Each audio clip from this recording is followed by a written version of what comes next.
Cuando los británicos obligaron a los franceses a rendirse en Alejandría, la piedra de Rosetta ya era famosa, aunque yo creo que lo era más en Francia que en Gran Bretaña, pero fue considerada botín de guerra y uno de los frutos de la victoria inglesa. Los franceses se mostraban muy reticentes a desprenderse de ella e intentaron ocultarla haciendo creer que no la tenían.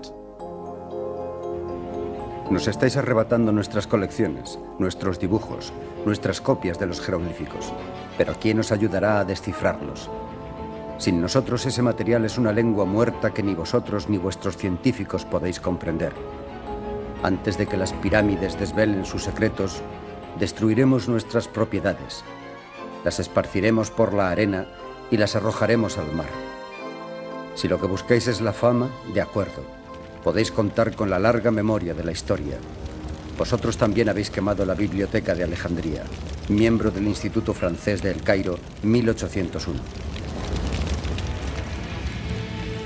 El general Jacques Minette, ahora al frente de las tropas tras el regreso de Napoleón a Francia, hizo cuanto pudo para evitar que la piedra de Rosetta pasara a manos del enemigo.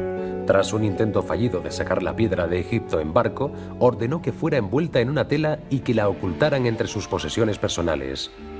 De ser descubierto, Minette diría que era de su propiedad y que por lo tanto no podría ser confiscada.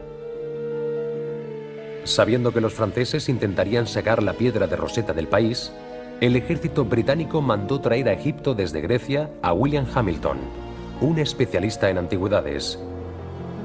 Durante su estancia en Grecia, fue fundamental en la adquisición de parte del frontón del Partenón de Atenas. Los ingleses sabían que no abandonaría Egipto sin más tesoros para su rey. Hamilton y el ejército británico sospechaban que Minette había ocultado la piedra. Al ser interrogado en su casa de Alejandría, el general francés protestó airadamente diciendo que tenía derecho a quedarse con la pieza, pero los oficiales ingleses insistieron. A punta de pistola, Minette tuvo que reconocer la superioridad del enemigo. Y en lugar de destruir la piedra, decidió que los ingleses eran más fuertes y merecían recibir el más preciado de los trofeos. William Hamilton confirmó la autenticidad de la piedra y el ejército británico por fin obtuvo su ansiada recompensa. La piedra de Rosetta fue enviada a Inglaterra de inmediato, llegando en febrero de 1802. Los ingleses tenían ahora la clave, pero los franceses habían hecho copias y la carrera por ver quién sería el primero en descifrar sus misterios ocultos comenzó. Con todo el poder y las riquezas que había en Egipto, la verdadera fama sería para aquel que hallara la respuesta. La expectación era enorme y los más relevantes eruditos se lanzaron a la batalla por ver quién abriría esa puerta. ¿Por qué hubo tantas rivalidades entre amigos? ¿Quiénes fueron los hombres que intentaron descifrar el código y fracasaron? ¿Revelaría alguna vez la piedra de Rosetta sus enigmas? Mientras los franceses y los ingleses se dedicaban a redescubrir Egipto, en otras naciones del mundo tenían lugar acontecimientos históricos.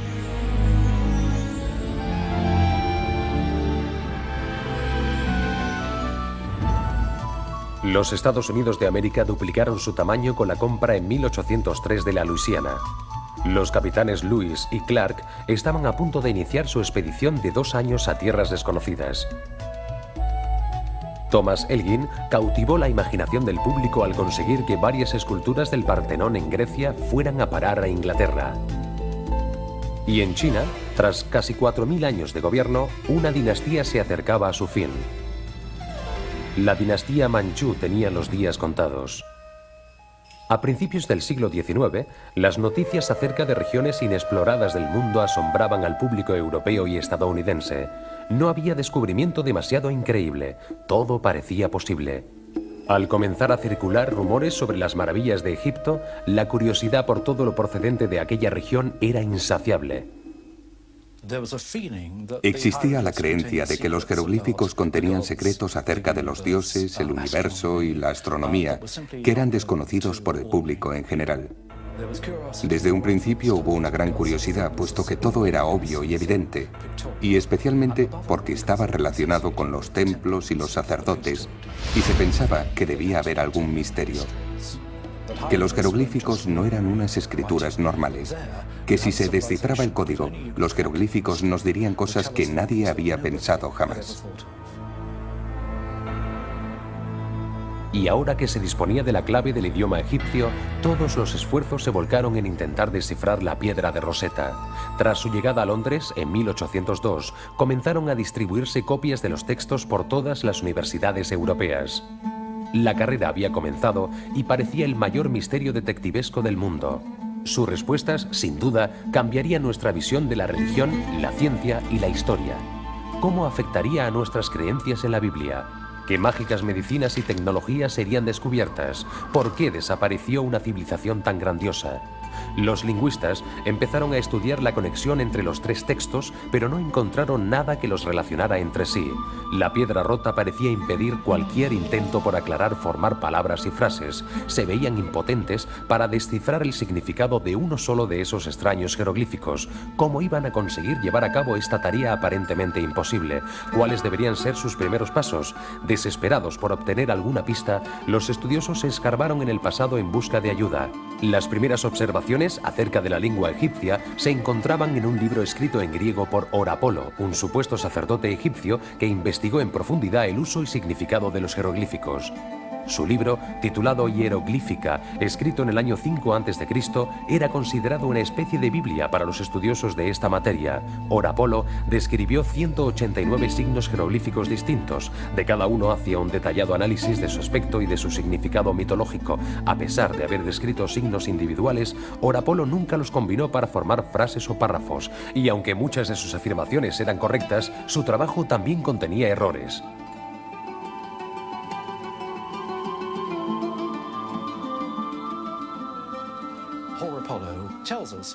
Orapolo nos dejó muchas ideas acertadas, pero algunas de sus explicaciones están equivocadas.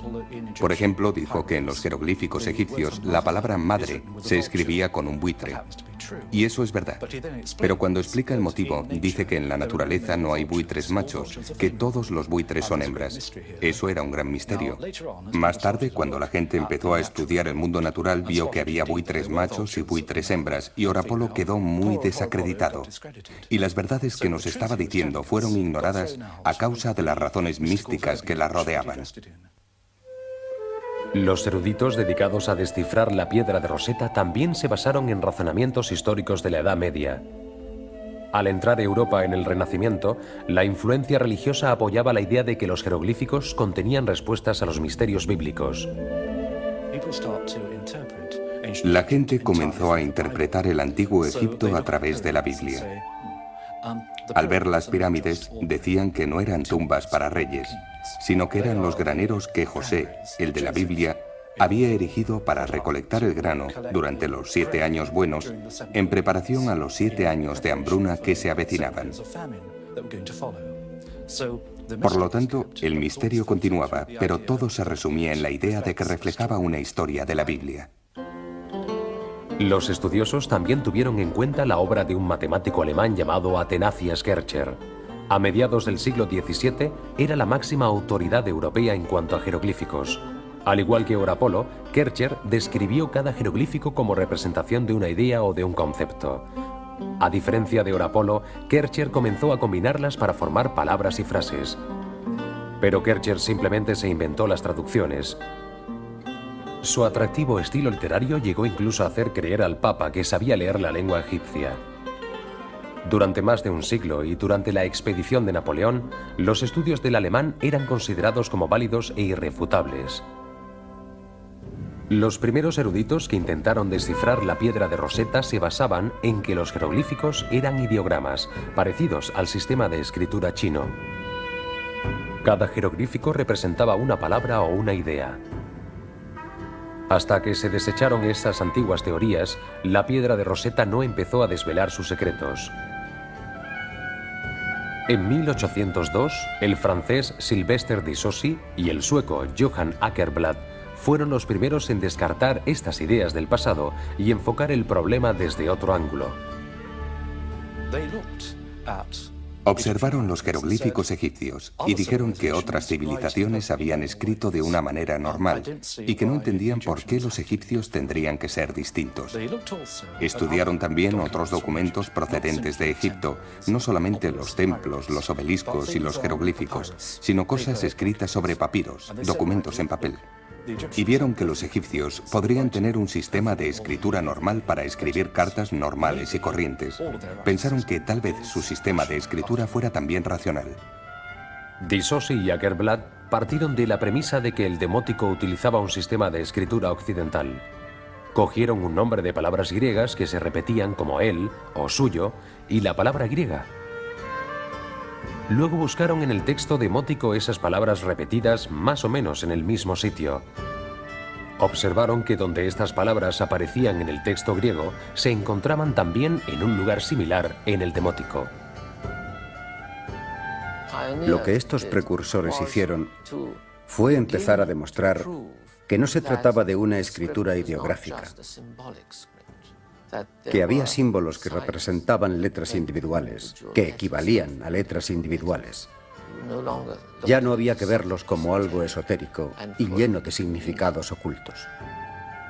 Aunque su primer paso al traducir el texto demótico resultó prometedor, Disosi y Åkerblad se rindieron al verse incapaces de descifrar el código jeroglífico. 3 años después del descubrimiento de la piedra de Rosetta, abrir las puertas de los secretos de Egipto estaba resultando mucho más difícil de lo que cualquiera hubiera pensado. Las mentes más privilegiadas de Europa comenzaron a pensar que los misterios de Egipto quedarían ocultos para siempre. Tras el intento fallido de Disosi y Åkerblad, pasó una década sin que hubiera una aproximación seria a este asunto.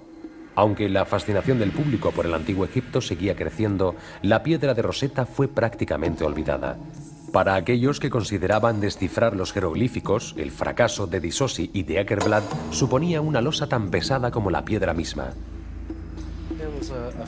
Los especialistas veían que aquello podía ser un gran premio, pero que implicaba un enorme riesgo. Podrían acabar cubiertos de gloria o haciendo el ridículo ante todo el mundo. La mayoría de los eruditos son por naturaleza bastante cautelosos, y hacía falta una persona muy especial que se atreviera a decir que no le importaba hacer el ridículo y que intentaría descifrar aquello.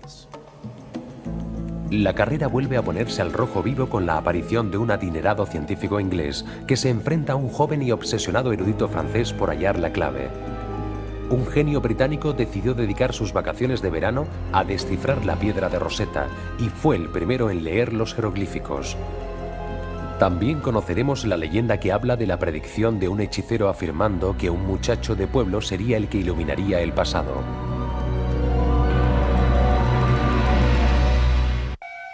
Aunque continuamente se iban descubriendo tumbas y templos repletos de jeroglíficos, nadie era capaz de leer los antiguos secretos de Egipto.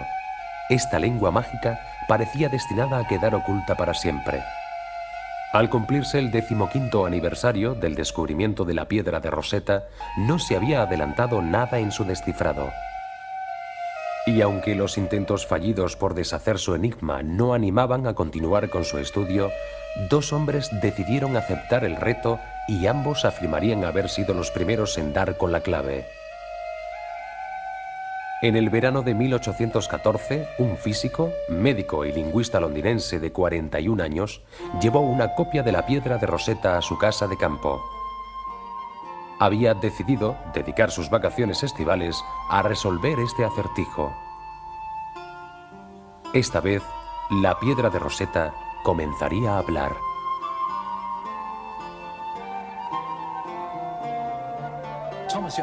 Thomas Young fue una de las personas más interesantes de la historia de Inglaterra. Si hiciéramos una lista de sus logros, resultaría asombrosa. Estudió la luz y cómo se propaga. Propuso una teoría sobre las ondas de luz que sería la base de buena parte de la física moderna. Le interesaba el ojo humano. Le interesaba cómo veía el color. Le interesaba la percepción. Y sus nociones sobre el ojo humano son también la base de gran parte de la óptica moderna. Este hombre fue probablemente el más brillante resuelve problemas jamás nacido en Gran Bretaña.